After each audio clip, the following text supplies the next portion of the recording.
Good afternoon, everybody. Sorry for a very long 2 minutes. Apologize for that. I'm aware. I know. Apologies. Okay. Tomorrow, President Biden and the First Lady will travel to Fort Myers, Florida, to reaffirm his commitment to supporting the people of Florida as they recover and rebuild from the devastating storm. While there, the president will meet with small business owners and local residents impacted by Hurricane Ian and thank the federal, state, and local officials working around the clock to provide life-saving assistance, restore power, distribute food and water, removing debris, and begin rebuilding efforts. Governor DeSantis, the FEMA Administrator Deanne Criswell, and other state and local officials will also provide the president with an operational briefing on the current response and recovery efforts. This morning, President Biden spoke with President Zelensky to underscore that the United States will never recognize Russia's purported annexation of Ukrainian territory and will continue to support Ukraine as it defends itself from Russian aggression. President Biden informed President Zelensky that the United States is providing a new $625 million security assistance package to Ukraine as they continue to defend their country from Russia's invasion. Together with our allies and partners, the United States has been delivering an unprecedented amount of weapons and equipment that Ukraine's forces are utilizing very efficiently, including to retake their territory that has been seized illegally by Russia.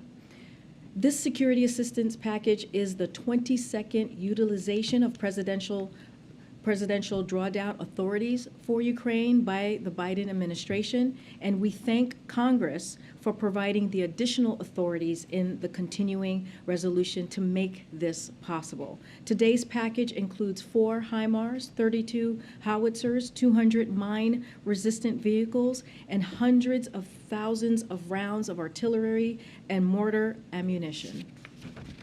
Throughout this year, the United States has rallied the world to support the people of Ukraine as they defend their freedom and democracy against Russian aggression. As we are demonstrating again today, the United States will continue to provide Ukraine with key capabilities to meet their evolving battlefield requirements. Also this morning, as you may have seen, Micron announced that it will invest $20 billion this decade and up to $100 billion over the next 20 years in chips manufacturing in upstate New York. This announcement is just the latest historic investment in America, spurred by President Biden's economic plan and his commitment to rebuilding American manufacturing. Micron's multi-billion-dollar investment in American chip making will strengthen our nation's economy and create up to tens of thousands of good paying jobs. In fact, Micron estimates they will pay an average salary of more than $100,000 per year. This is the latest in a series of historic business investments across the country, from New York to Ohio, Idaho, Arizona, North Carolina, and more. And they show the value in the president's work to rebuild our infrastructure and supply chains here at home so that we are creating jobs and bringing down prices over time by making more in America. Today marks 100 days since the Supreme Court's Dobbs decision, and President Biden and Vice President Harris are convening the second meeting of the President's Task Force on Reproductive Health Care Access. This morning, we released a report from Jen Klein, who directs the Office of Gender Policy Council, to the Vice President and Vice President on the onslaught of radical and dangerous actions from Republican officials since the Dobbs decisions. That includes, of course, Senator Graham's proposed national abortion ban, and in Arizona, a court decision to reinstate an extreme abortion ban that sends Arizona women back to 1864. As a result of these actions, millions of women are facing barriers to critical health care, and doctors and nurses are facing criminal penalties, including being thrown in jail for providing that essential health care. These extreme abortion bans also have consequences that extend beyond abortion, including reports of women being denied prescriptions at pharmacies to treat miscarriage and conditions like arthritis and cancer, and threats to contraception, including for college students as well. In today's task force meeting, the President and Vice President will hear directly from healthcare providers across the country about the impact that abortion bans are having on their work, and they will also be clear that the only way to fully protect a woman's right to choose is for Congress to act by codifying Roe into law. Finally, a note on junk fees. Last week, at the White House Competition Council meeting, President Biden put a spotlight on so-called junk fees. He explained that too often, companies impose hidden or surprise fees that prevent customers from seeing the full price of what they're buying and hit the most vulnerable Americans the hardest. The president highlighted progress that agencies have already made to address these fees, which will lower costs for American families by over $3 billion this year. And we're pleased to share that the Biden-Harris administration has now delivered even more results for consumers. The Consumer Financial Protection Bureau issued a new order requiring Regions Bank to pay nearly $200 million for illegal surprise overdraft fees, including refunding $141 million to consumers, paying $50 million penalty, and stopping the illegal charges going forward. With that, Colleen, you want to kick us off? Sure, thank you. Has the White House given any more thought to a public health emergency regarding women's reproductive health, especially as the sort of effects of abortion bans extend beyond abortion to miscarriage and other aspects of women's reproductive health? We don't have anything to announce at this time, but as you are aware, we have made this a priority, the president and the vice president, especially while we're seeing these extreme laws. We see that the national bans from Republicans, the president and vice president are doing everything in their power to protect women seeking abortion, their right to travel to states that provide care, their right to medication and contraception, and their right to patient privacy. Look, we've taken a range of actions to ensure access. As you know, we've taken some executive actions very early on, and today you'll hear from the president and vice president on what the additional actions that we will be taking. But we have been very clear. You heard that in the beginning of the briefing and what I just said. We are going to continue to encourage Congress to codify Roe. That is how we believe women's rights will be protected. One more question on oil prices. They're up today on the expectation that OPEC Plus is going to cut production by an estimated 1 million barrels a day. Would a production cut endanger global supplies, and how does the president plan to respond? So just to be very clear here on that piece, we're just not going to comment on any OPEC action until OPEC acts, as you all know. In any event, we will continue to take steps to protect American consumers. Our focus, and it's been very clear for the past several months, has been on taking every step to ensure markets are sufficiently supplied to meet demand for a growing global economy. And thanks to this president's efforts and his historic actions that he has taken, energy prices have declined sharply from their highs, and American consumers are paying far less at the pump than they were several months ago. And it's because of the historic steps that this president has taken. Thanks, Karine. Is there, given the 100 days out from the Dobbs ruling, is there a concern in this White House and the administration that this issue is falling in terms of top importance issues that voters are going to be voting on come to the midterms, given that we're now seeing these polls that show that it ranks below the economy, below inflation, so I want to, this calendar moves forward? As you can imagine, I want to be very careful on how I talk about polls and how I talk about, I cannot speak to elections. What I can speak to is this was, if you think about Roe v. Wade, and if you think about how it was a constitutional law for almost 50 years. It protected women for almost 50 years. And in June, when the Dobbs decision was made by the Supreme Court, it took away nearly 50 years of protections for women.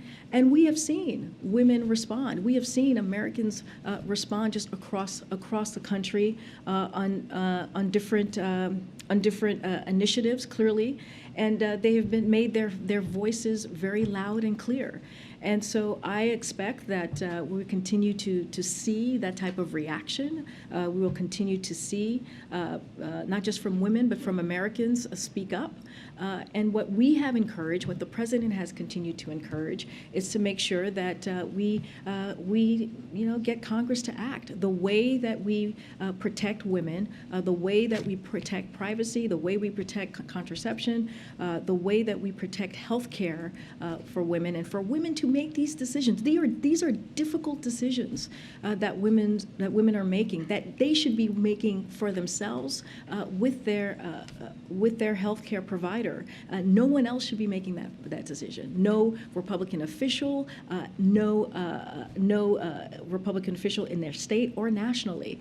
And so we're going to continue to make that very clear. And then quickly on North Korea, we're seeing a record number of launches this year. This fifth test is just over the week.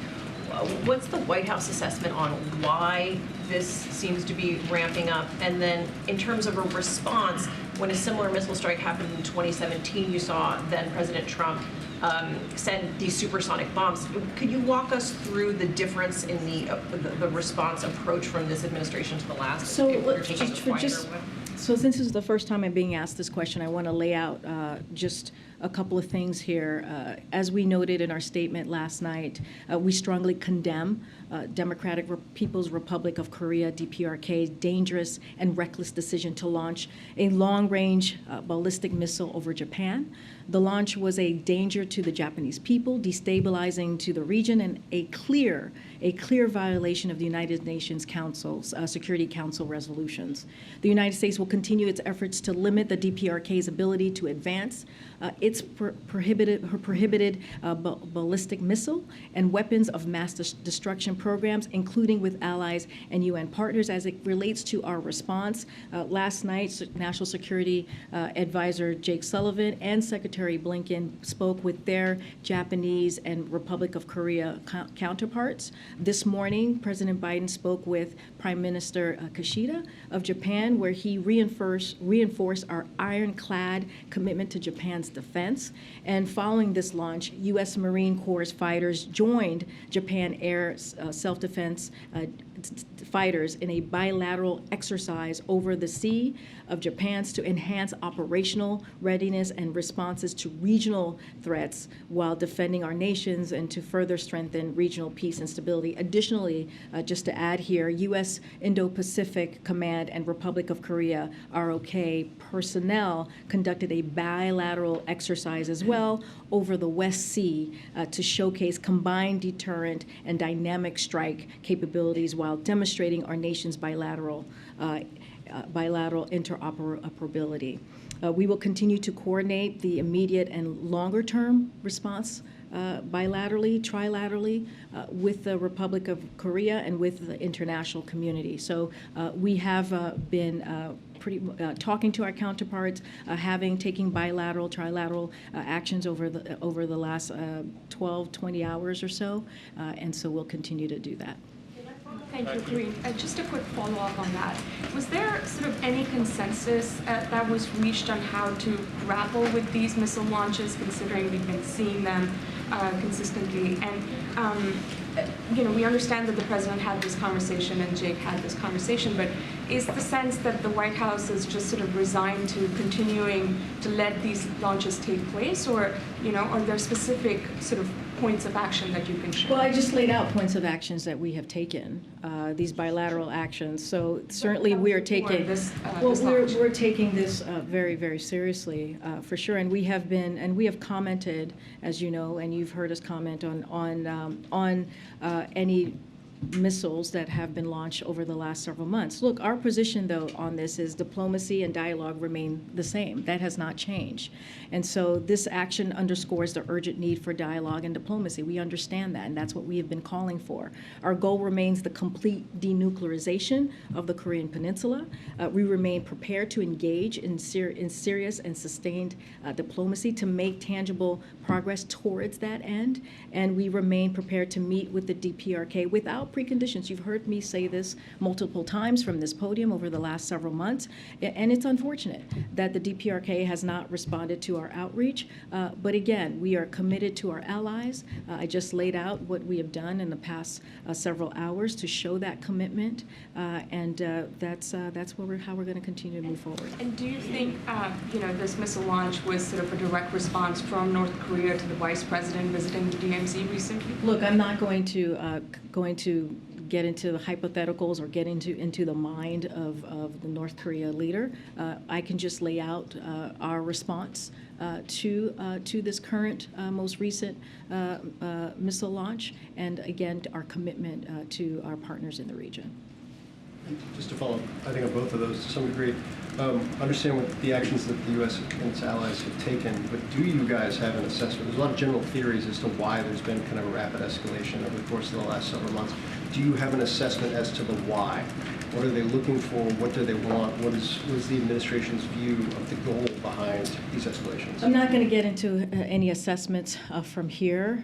Clearly, that is something that we are always keeping a close eye on. What I can speak to is our response and our continued efforts to limit the DPRK's ability to advance its ballistic missile and weapons, and that's what we are going to continue to move forward. Again, I laid out our response. I'm not going to get into analysis or specifics as to the why. Okay. And then on Iran, there's been a notably different posture from the administration this time around with the protests when compared to 2009 and those protests. Obviously, there's already been sanctions. The president kind of telegraphed more sanctions potentially coming in the days ahead. What is the objective here for the United States? Is it to stop the protest crackdowns? Is it to have Iran change the laws that are being protested right now, or is it regime change? What's the kind of goal here? So what our purpose is, and you've heard from the president, you've heard from me, you've heard from the National Security Advisor at this podium and on various networks, is that we stand with all the citizens of Iran who are inspiring the world with their bravery. And we will continue to stand with them. That's how we see our role here. Women and men in Iran should have the right to freedom of expression and assembly. Women should be able to wear what they want, free from violence or harassment. Iran must end its use of violence against its own citizens simply for exercising their fundamental freedoms, their fundamental rights. We will continue to take action to hold Iran officials accountable and support the rights of our Iranians to protest freely. We have, just last week, we laid out the actions that we were taking, making sure that Iranians had access to internet as the government was stopping that freedom to access their right to global internet. We took actions there, and we'll have more this week. You'll hear from the United States on what will be imposing further costs on those how we will be imposing further costs on those perpetrators of violence against peaceful protesters, and we'll continue to hold Iranian officials accountable. But there's no goal to elevate the protests to create perhaps instability in the regime or anything? Well, we see our role are making sure that we show our support and stand with the citizens of Iran at this time. And as you have seen from our actions, that we are taking this very seriously, and you'll hear more this week. I wanted to ask about the status of Brittany Griner's release. As you know, the Russian court has set a court date for her. But this offer has been on the table for months now. Is there any sort of movement to get her released? And is there any sort of deadline that the administration can propose to get some kind of movement on this? So let me first say that we are aware of Russia's announcement that Brittany Griner will be forced to undergo another sham judicial proceeding. She should be released immediately. As we have said many times, Brittany Griner and Paul Whelan have been wrongfully detained by Russian authorities. President Biden, who met with, as you all know, their families about 2 weeks ago right here in the White House, is continuing to direct his administration to engage with Russian government through every available channel and make every effort to bring them home. That is a commitment that he has made. As I have said many times, it is again a commitment that he has made on their particular negotiations. But we want Russia. What we will say is that we want Russia to take the offer that we have put on the table, a substantial offer, as you've heard us say many times, seriously. And if not, if they could make a serious counteroffer, but they need to make a serious counteroffer. But again, the president has demonstrated that he is willing to go to extraordinary lengths and make tough decisions to bring Americans home, as he did just over the weekend to bring home all of the Americans designated as wrongfully detained in Venezuela. So this is a commitment that he has made to the American people, and this is a commitment that he has made to their families. You were saying, and if not, then what? I mean, for her family that's been waiting for this for months, and Russia hasn't made any indication that they're accepting this deal. I mean, what else can the administration do to apply? So I just laid out that they should take this offer, the substantial offer that we've put on the table seriously, or make a serious counteroffer. But we need to see a serious counteroffer on this. Look, the president has demonstrated many times during his administration how seriously he takes this, how seriously he takes Americans who are wrongfully detained. We have seen this just over the weekend. We saw this with Trevor Reed.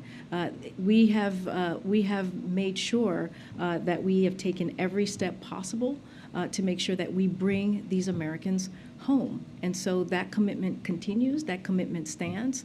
And so we're not going to negotiate in public, as you've heard us say many times, but we're going to continue to have those discussions with Russian authorities through the available channels that have been provided to us. And then a quick question on abortion rights and access. The administration's position has been that Congress needs to act, but that is just completely unrealistic. I know the president has supported changing the filibuster rules to allow for a vote, but even, there isn't support in the Democratic caucus for changing those rules. Has the president been talking to kind of holdouts on the filibuster about this? Has he been talking to Republican senators who have their own proposal on abortion access? At what point is the administration saying that Congress needs to act, but is the administration being realistic about what the dynamics on Capitol Hill are? Even if Democrats were able to gain seats, it still wouldn't be enough. Right, and he's also said that the American people need to make sure that their voices are being heard. That is also an important piece of Congress acting. The American people have a say here. They have a say on what happens next on this issue. And so the president has been very clear on that. I have to be very careful in how I speak about the next couple of weeks because I can't speak about elections from here. But he's made that very clear in every speech that he's made about this particular issue, about codifying Roe. And it is, yes, Congress needs to act, but also American public have an important role to play here. They can make their voices heard on this issue. By making sure that they do what we've been seeing across the country, especially on issues that have been put on Roe on the ballot. And you've seen just record amount of women come out and say, no, we are not going to allow this to happen. I just want to be very careful of how far I can go here. But again, this is something that the American people have a say in as well. Hey, Karine. One more for me on North Korea. You've laid out a number of the bilateral and trilateral conversations that are happening at all levels of the government with our allies in the region. In the past, we've seen that China is often a useful interlocutor in terms of dealing with the North Koreans. Is there any outreach at this stage to some of our Chinese counterparts to try to maybe see if there's a way they can be helpful in this situation? And do you have an update on whether the president might be meeting in person with President Xi at the G20? As you know, the president has had multiple conversations with President Xi, and we've read out all of those phone conversations. We don't have a meeting to lay out or preview for all of you in the next coming weeks or by the end of this year. When we do, we certainly will share that.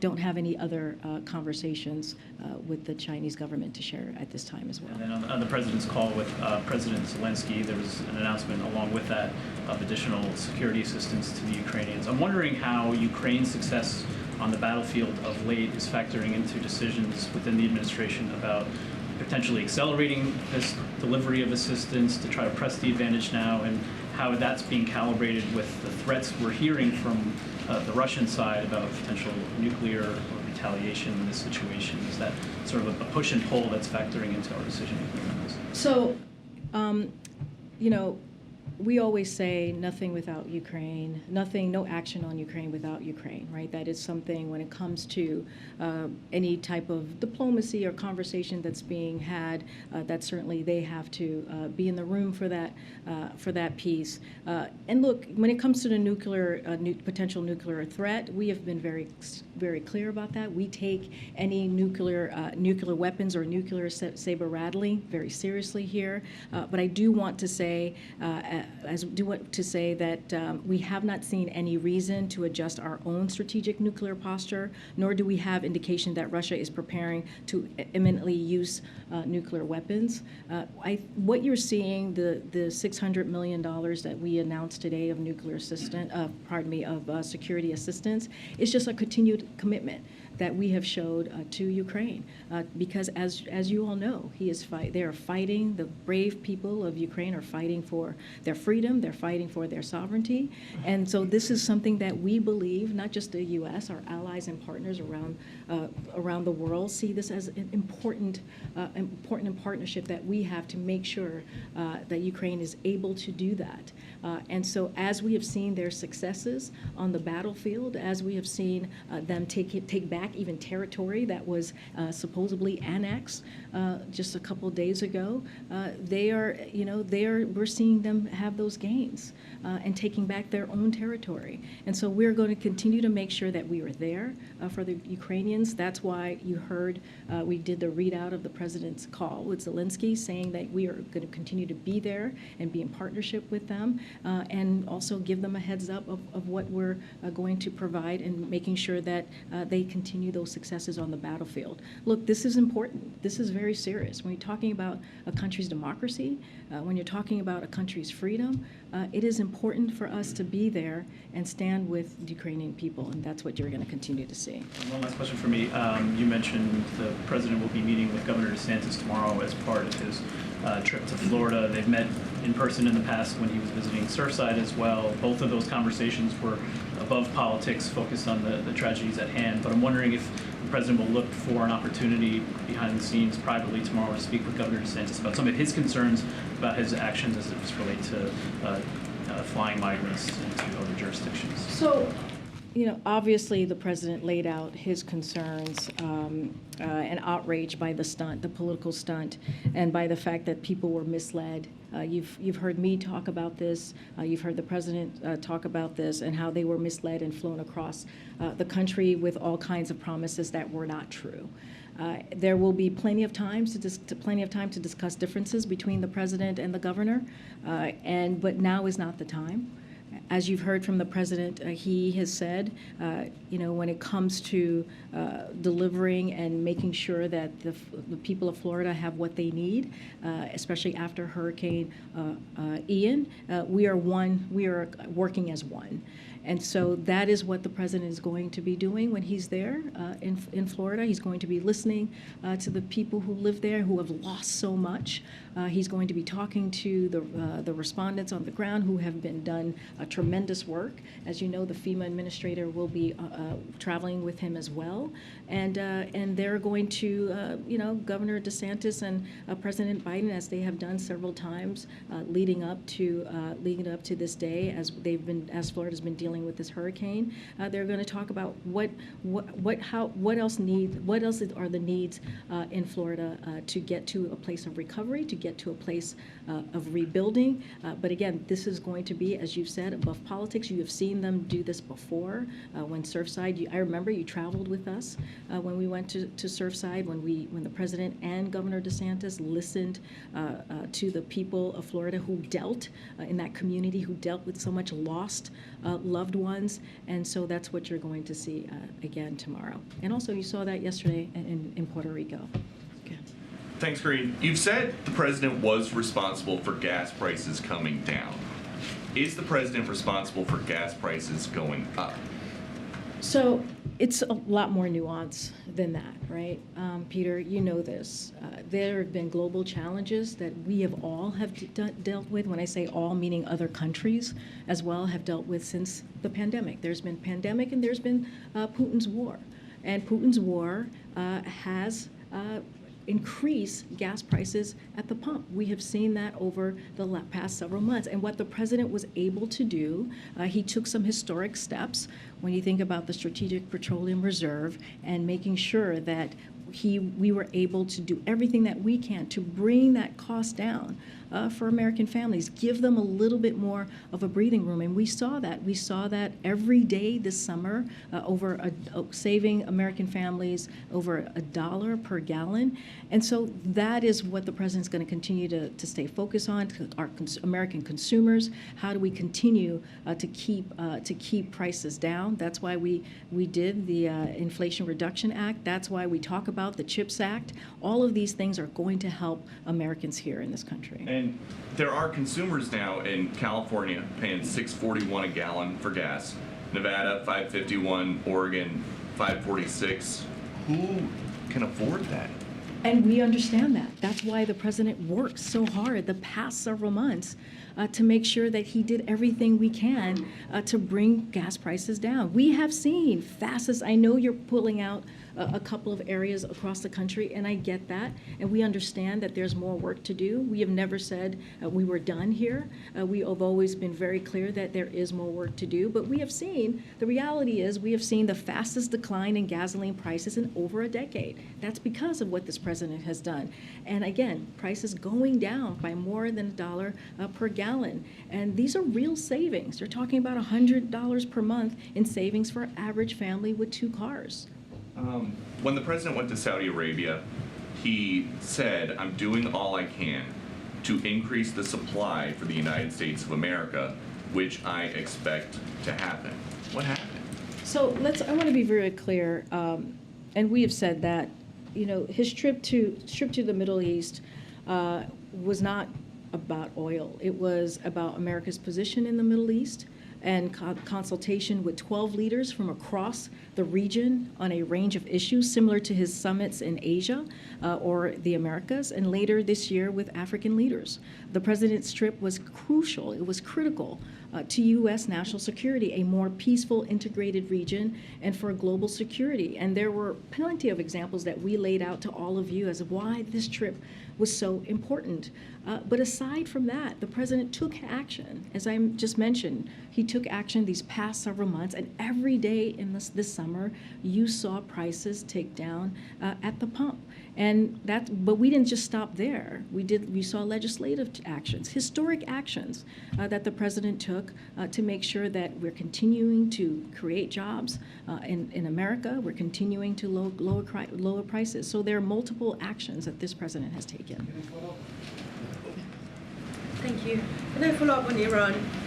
Does the decision by the CIA director, Mr. Bill Burns, to speak out in support of the demonstrators in Iran was coordinated by the White House? Because as you know, Karine, the CIA directors do not speak often. So is this a direct message to the Iranian regime that the U.S. will help the demonstrators? And can you say that first part about the CIA? I didn't hear that part. So Bill Burns gave an interview yesterday. Okay. And he talked in support of the Iranian demonstrators. But was this coordinated by the White House? Because for him to speak, that has weight. So is this a direct message? But we have been very clear. The president's voice also has weight, right? The president has spoken about his concerns about the intensity of the violent crackdown on peaceful protesters in Iran, again, who are demanding, as you know, their equal rights and basic human dignity. He spoke out about that during the UN during UNGA assembly that we saw, the General Assembly that we saw just 2 weeks ago. He was very clear. You've heard statements from him. You've heard statements from his national security advisor. You've heard statements from me. So as administration, holistically, we've been very, very clear. And the president has taken actions. We're making it easier for Iranians to access the internet, including through facilitating greater access to secure outside platforms and services. And we're holding Iranian officials accountable. And so you've seen us take actions through the U.S. Treasury and do our part in making sure that we are supporting the Iranian people. But my point here that I'm trying to articulate is because he's the head of the CIA. No, I hear your question. Sure, but because of that, do you think that the Iranian regime might see that as an interference by the American intelligence, which is often they said this accusation against the Look, administration? I hear your question, but what I'm saying is we as an administration, the president directly, is speaking out on what we are seeing on the ground. We have concerns. We believe that the Iranian people, women in particular, have the right to their freedoms, and we're going to speak out about that. And I think that's important. You all are reporting this. You all are seeing yourselves what is happening on the ground, and so we're going to continue. We're going to continue to impose further costs on the perpetrators of these violence. And so we're going to continue to speak out. And I think that's the right thing to do. We think that's the right thing to do. I have two health-related questions. First, on the abortion issue and the Title IX guidance that the Education Department released today. Are there current examples of the types of violations that this guidance is trying to stop? I don't have any particular examples for you at this time. I would refer you to the agency to ask for specific examples that they can share with you. Okay. And then last week, the Kaiser Family Foundation released a poll showing that nearly half of adults had heard little to nothing about the COVID booster, despite the efforts by the administration and others to launch for this education campaign this fall to get people to get boosters.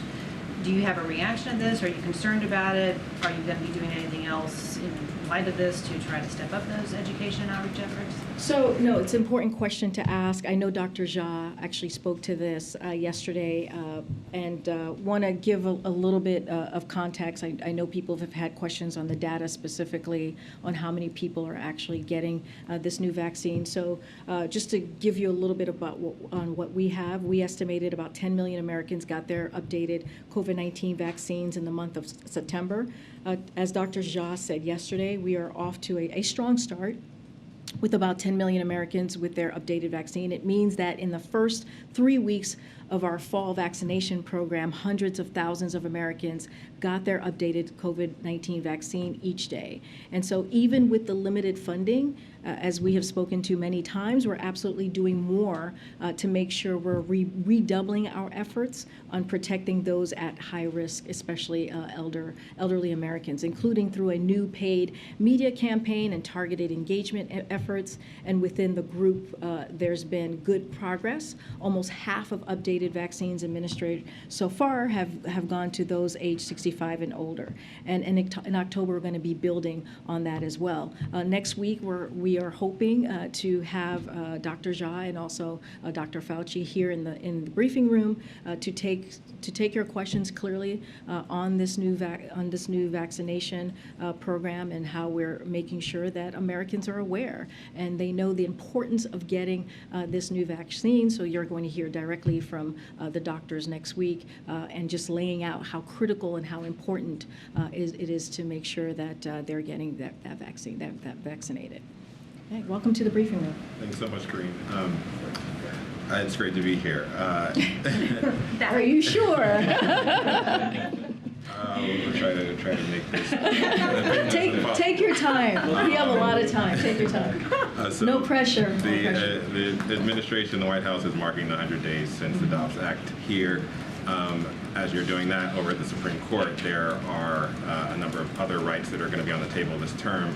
I'm thinking about voting rights. I'm thinking about potential affirmative action, Clean Water Act, and this administration received some criticism for its for how proactive or how reactionary it was to the Dobbs Act, and I'm wondering I'm wondering if some of those other rights, if the White House is taking proactive action to potentially get prepared for seeing the Voting Rights Act scaled back or seeing the end of affirmative action in universities. So I just want to get back to what you were saying about alluding to on abortion and the criticism that we've received there on the Dobbs decision. I want to be very clear, because I think it's important to note, and I've noted it a couple of times, is when the leak of the document happened, we did take action. We did take action in those weeks leading up to the actual decision, and that it was meeting with groups, that was meeting internally, trying to figure out the best way that we were going to take, that we were going to respond if indeed the leaked document at the time during that moment was true. And so I want to be very clear and continue to correct that record here, is that the president has always taken this very seriously when it comes to Roe. He's always taken women's rights and women's ability to make a decision on their own health care. And also he was very clear that what this could lead to, right? This could lead to not just Roe, the Dobbs decision, but it could also lead to marriage equality, contraception. He was one of the first voices that sounded the alarm on what this could potentially, down the path, the dangerous path that the Dobbs decision could take us to. And we're seeing that. We're seeing efforts of that currently from, Republican officials and Republican voices nationally. And they've been very, very clear. So as it relates to this question of the courts, yes, the protections that we have held so dear and near are once again on the line in this term. And we are very clear about that, and we understand what is potentially at stake here.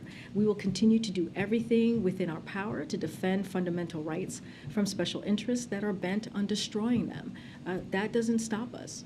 We're going to continue to speak out on that, and this is, when it comes to people's fundamental rights, fundamental freedoms, this is something that the president and the vice president is going to fight for. And just to follow up, earlier you talked about how the president knows that the American people will have their say in these matters in a matter of about 5 weeks. I know you can't talk about politics from there, but how much can we expect the president to take that message on the road to the various places in the country where there are key elections, and they will have a voice, and that voice will impact the president's term in terms of his legislative agenda? Well, look, I can't get into the next 5 weeks and where he's going to be and any of the politics. What I can say very clearly is that, back in August, we put out a memo laying out what this administration was going to be doing in order to speak to how we're delivering for the American people.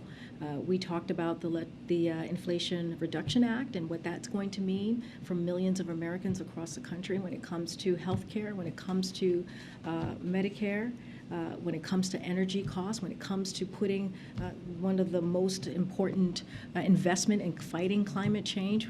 We're going to talk about that. We're going to talk about the bipartisan infrastructure legislation. We're going to talk about the CHIPS Act. Just gave an announcement on what Micron is doing, the investment that they are bringing into this country, and making sure that we're having a strengthening our supply chain, chip making, which is going to be so important in lowering costs. And so it's not just the president, it's going to be the cabinet secretaries, it's going to be the vice president, and it's going to be congressional members within their districts or senators in their states. And so we laid out that plan on what you were going to see from us. Any specifics on any 2022 specific strategy, I cannot speak to that from here. Thank you. The governor of Puerto Rico yesterday made a very specific ask to extend the 100% disaster funding for 180 days. Is the president considering that? Has he made a decision? Where does that stand, that request? So that request, I would have to check with the team. Don't have anything specifically on the request that the governor made. I remember hearing that. But one of the things that we want to make sure that came out, and what you all saw from the president and the first lady's visit, is that you saw a president that was committed to making sure that the people in Puerto Rico are not forgotten, that our brothers and sisters in Puerto Rico got the need and the help that they needed to rebuild and to make sure that they were not forgotten. And so that's the takeaway that I would provide to you. The president made a commitment. He made a promise that we will get them back on their feet, and we will be there for the long term. And that's why he made the announcement, if you all remember, on the Puerto Rico grid modernization team, which is going to be coming out of the Department of Energy, which is going to support Puerto Rico in rebuilding its electricity grid so that it is more resilient and secure. The secretary will work closely with the governor to help address challenges and rebuild the necessary infrastructure, allowing the island to better withstand increasingly stronger storms and natural disaster. The team will work with other agencies, including FEMA, HUD, and Commerce, to coordinate resources from across the federal government and ensure funding is used in an expeditious and strategic manner to best serve the grid and the people of Puerto Rico. And that is going to be our commitment to the people of the island. Just one quick thing. The president yesterday in Puerto Rico, in addition to getting the briefing, did give public remarks with the governor and others near him. Is he going to be giving like a public speech in Florida as well? And will Governor DeSantis be with him for that, or just for the briefing? So we know that the governor has a busy schedule as he is dealing with the aftermath of a catastrophic storm, as we also saw for ourselves, and many of you have been reporting on it. So I can't speak specifically to where he's going to be at every step of the day. We will have more to share on what the president and the first lady are going to be doing tomorrow. Okay, Sebastian. Thank you. Do you have anything on the Russians say that they detained, or actually imprisoned somebody called Robert Gilman, who apparently attacked a police officer over there? He's been sentenced to 4+ years in prison in Russia. Is this on your radar? Is it seen as another problematic case, or just a regular? We'd have to check with the team. Don't have anything at this time to share on that particular individual. Okay. And very quick one. Did the president tell Al Sharpton he's running? Back clearly? You love asking me, Sebastian. You love asking me about 2024. Well, did he tell? Did he say? Look, did he say, hey, Al, I'm running? Here's what I will say. You just want a clear answer. You know, everyone's. I know you want a clear answer. I know, but he's. If Al Sharpton says it, it's look, it's so funny. You always ask me about 2024. So here's what I can say, and the president has said this himself. He intends to run in 2024. As you know, I cannot weigh in on elections. I cannot speak to elections from here. We do truly follow and try to follow the Hatch Act here. But I will just reiterate what the president has said many times. What I have said many times is that the president intends to run. Karine, thank you. The Strategic Petroleum Reserve, the runoff or release of 1 million barrels a day ends at the end of this month. Is there any conversations about releasing more oil from the Strategic Petroleum Reserve? How's the president going to keep the supply up? So we're not considering new releases from the Strategic Petroleum Reserve beyond the 180 million, which is what you're speaking about the 1 million that the president announced months ago. We don't have anything more to share, or we're not going to be considering new releases. Does the president expect gas prices to rise then? Look, we have been very, very clear that we're going to continue to do everything that we can to give Americans a little bit of breathing room. The decline that you have seen the last several months is historic in many ways because it is the fastest decline in gas prices that we have seen in over a decade. The president's going to continue to do that work, but it's not just gas prices. We've talked about the Inflation Reduction Act and how he's working to make sure we lower cost for Americans, whether healthcare or energy. I just laid out the CHIPS Act and how important that's going to be in lowering costs and also creating jobs right here in America. And so we're going to continue to do that work, but right now we're not considering to be doing anything more with the Strategic Petroleum Reserve. Thank you, Karine. Is the administration worried that Elon Musk is spreading Russian propaganda? Can you be more specific? Well, this weekend he put out this, quote, peace plan that includes giving Russia Crimea and like redoing some of these elections, but with the UN watching. So wondering if there's a concern there. So we've been very clear about this, and I just said this earlier in the briefing. Anything about Ukraine, we are not going to talk about Ukraine without Ukraine. It is their decision to make when it comes to any diplomacy or negotiations in that regard. And so I leave that to the Ukrainian people. But look, we're going to make sure that we're going to be there for the Ukrainians as they fight for their own for their sovereignty, and that decision about their sovereignty, about their freedom, about their democracy will be made with them. Sort of slightly different question, but are there concerns about Elon Musk acquiring Twitter? Any concerns about? Elon Musk acquiring Twitter. I have not. Have there been something new on that? Yeah, it's just today. So we have been very clear on not commenting on any specifics potential transaction from here. So I'll leave it on that. I'll leave it to that. Thanks, Karine. The administration has said Americans would be able to apply for student loan forgiveness beginning early this month. Is the process being held up at all because of the lawsuits that have been brought? Don't have anything more on that. I think you'll hear more from us, from the Department of Education on that piece, on that implementation process. I think I've laid it out a couple of times here. They sent out some emails last week. But as it relates to the legal pieces, the lawsuits that you're seeing across the country, it's a shame. It's a shame that you have Republicans out there, Republican groups, Republican states that are trying to stop Americans from getting a little bit of a breathing room, a little bit of break. We're talking about 40 million Americans that could benefit from getting student loan relief. And it is shameful that they are siding with the special interests. It's shameful that they're not siding with the American people on this. And let's not forget, 90% of borrowers who are going to be receiving that relief will be making under $75,000. This is a commitment that the president has made. He made it during his campaign, and this is one of the ways that the president is going to continue to work for the American people, trying to find ways to give them a little bit of a break. And let's not forget, the pause is going to lift in December, so people are going to be paying back their loans. And while we're going through that process, he wanted to make sure that folks who were really affected especially by the pandemic, also got that we didn't forget them and give them a little bit of a break as well. Thank you. A couple quick ones. Last week I asked about Navy Lieutenant Bridge Alconis. I didn't know if you had an update on his case. Oh, I do not have an update for you on that. I apologize. You did ask me about that. And then I wanted to ask, the president recently praised a group of Coast Guard rescue swimmers. One of them reportedly faces termination because he isn't vaccinated.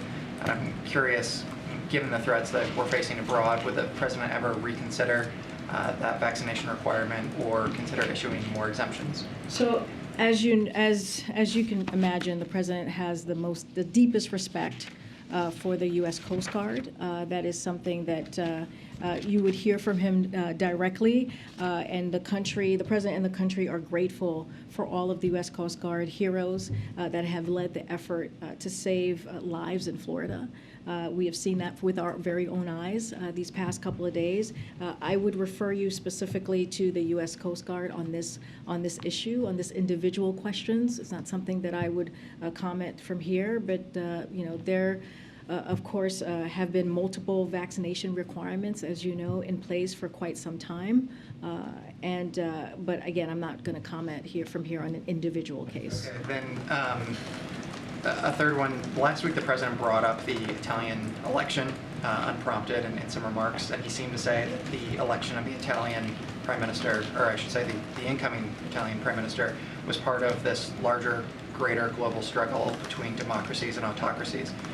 Was the president suggesting that the election of that prime minister was somehow part of that larger threat to democracy? So look, as we have said, and I have said this before, we respect the democratic choice of the Italian people.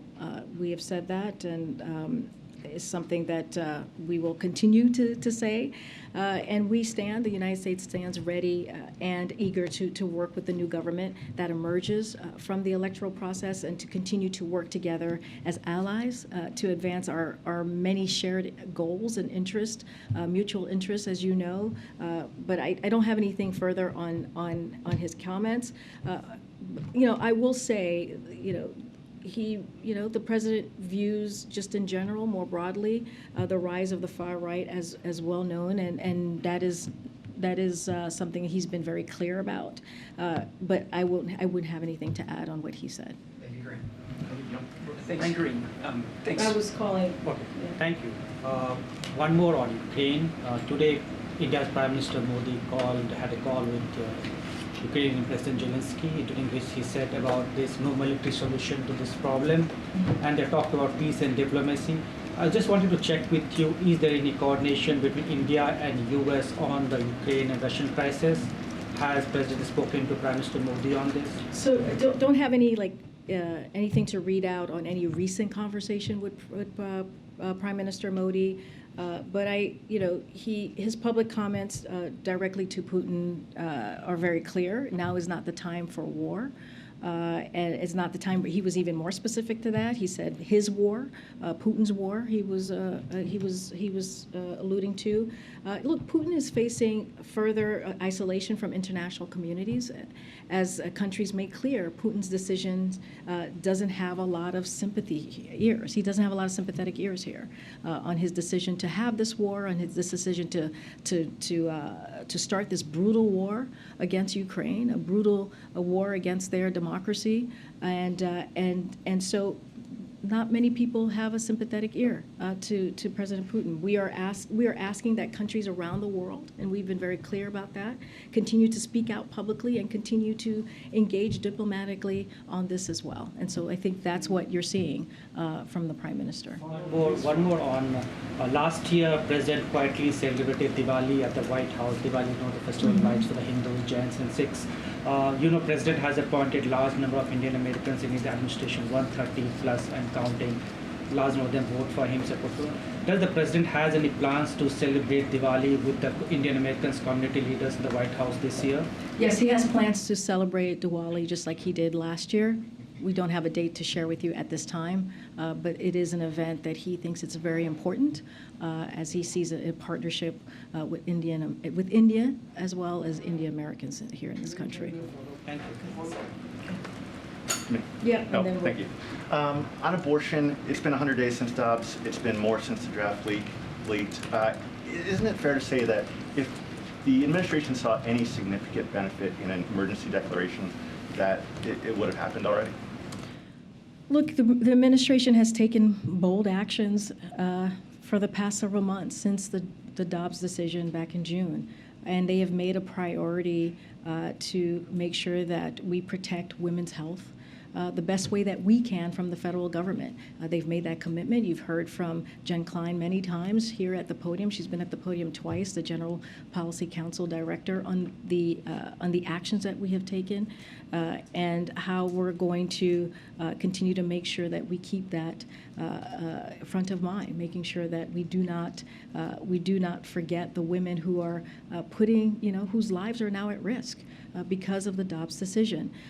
So look, At the same time, the president has been clear that the only way to really protect women's health is to codify Roe. And so that is something that you're going to hear from this president today. You're going to hear from the vice president as well. And the vice president has led on this effort. She has met with, I would probably argue hundreds of local officials and has spoken to this across the country and made the voice of the administration very clear on this.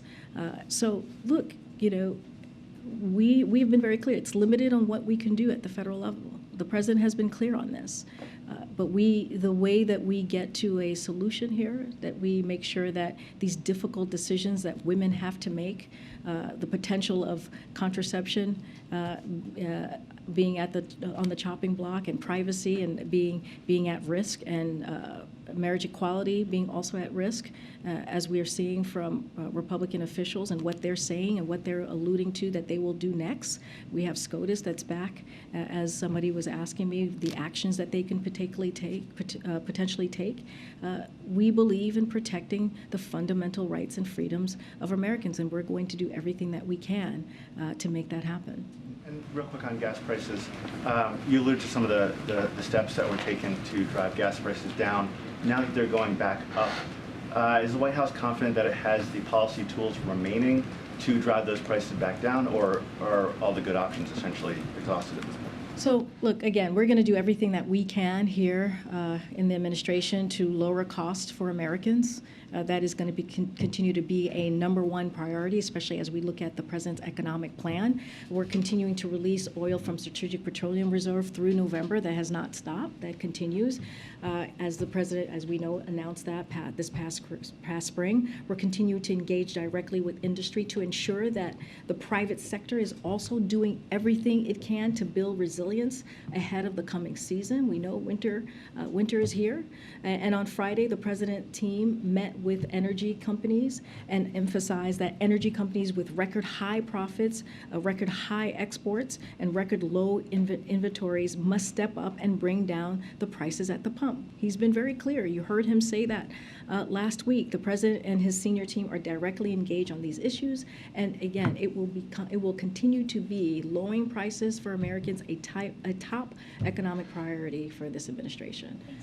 All right. Thanks, everybody. Thank you, Karine. Okay.